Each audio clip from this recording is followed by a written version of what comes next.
Hello students, welcome to the third lecture of C language. आज हम जानेंगे कि कंपाइलर क्या होता है। जैसे कि आपको पता ही है कि टर्बो सी या फिर देव सी प्लस प्लस या फिर विजुअल स्टूडियो कोड, ये सारा का सारा हमारा कंपाइलर है। तो हम इन्हें कंपाइलर क्यों कहते हैं, आज हम वही जानने वाले हैं। उससे पहले आप ये बताइए कि आपने होमवर्क किया है या नहीं। अगर आपने होमवर्क कर लिया है तो एक लाइक कर दिया, तो मैं समझ जाऊँ कि आप अपने होमवर्क को कर चुके हो। तो स्टूडेंट्स, कंपाइलर क्या होता है? तो सबसे पहले हम डिफिनेशन पर देखते हैं। तो compiler is a translator that converts high level language into low level language या फिर मशीन लैंग्वेज। तो हाई लेवल लैंग्वेज और मशीन लैंग्वेज क्या होता है?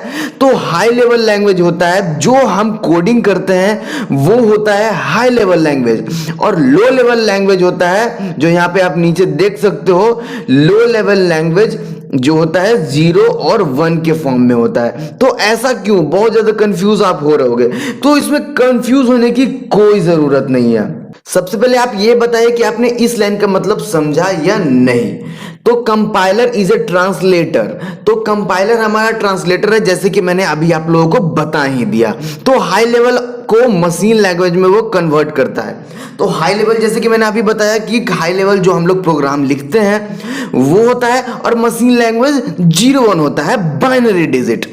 सबसे पहले मैं आप लोगों को बता दूं कि जो हमारा सीपीयू है या फिर कंप्यूटर, लैपटॉप, कुछ भी बोलो, वो हमारा इंग्लिश लैंग्वेज को नहीं समझता है। वो सिर्फ और सिर्फ बाइनरी डिजिट 0 और 1 को समझता है। तो अब आता है कि वो समझ कैसे जाता है कि हम जो भी कोडिंग कर रहे हैं या फिर जो भी इंस्ट्रक्शंस हम लोग अपने लैपटॉप को, सीपीयू को देते हैं, जो भी हम लोग करते हैं, तो वो समझता कैसे है। हम अल्फाबेट लिखते हैं तो वो एकदम सही आंसर दे देता है। ऐसा क्यों? वो तो सिर्फ 0-1 समझता है।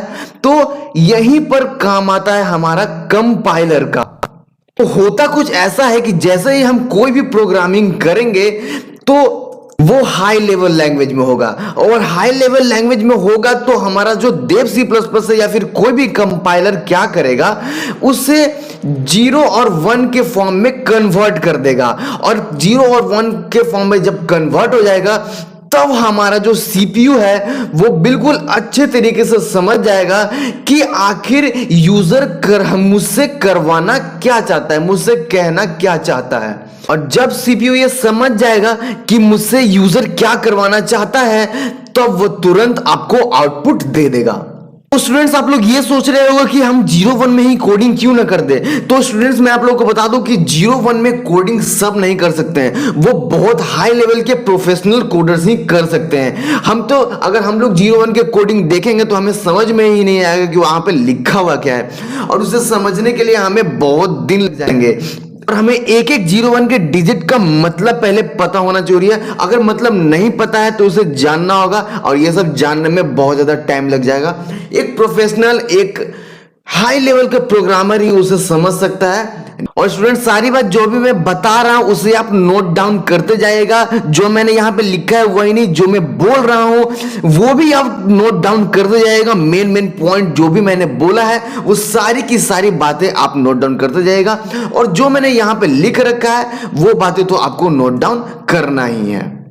तो स्टूडेंट्स, उम्मीद करता हूं कि आप लोग कंपाइलर का मतलब आप बिल्कुल अच्छे तरीके से समझ चुके होंगे। तो आज के लिए बस इतना ही। मिलते हैं लेक्चर नंबर 4 में, तब तक के लिए जय हिंद।